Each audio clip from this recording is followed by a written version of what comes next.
Вот тротуар, улица Гулия, ведущая к школе номер 1. Абсолютное бездействие, я назову даже это преступлением, потому что я могу перечислить десятку имен, кому я ходила за все эти 5-6 лет.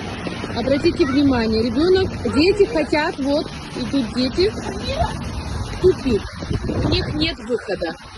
Снизу по иерархии, начиная с самого нижнего, значит, руководящей должности до вышестоящей руководящей должности, все виновны в том вот в бездействии. Центр города. Теперь дети пойдут, я уже, видите, даже не... Дети пойдут отсюда, их обязательно кто-то обольет. Родители абсолютно бездействуют.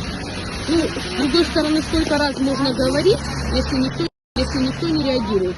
Картины сгорели именно от бездействия, от того, что ни один человек не стал на это или делал вид, что не понимает значимости наследия культурного.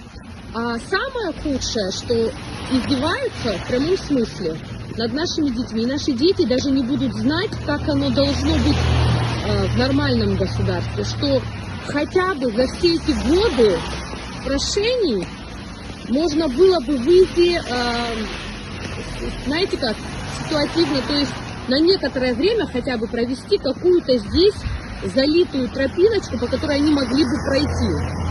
Каждый ухищрялся красивые слова говорить о том, что это сделать невозможно. И ни один человек не сказал, не поинтересовался, не сказал, давайте я завтра приду туда и посмотрю на весь этот ужас.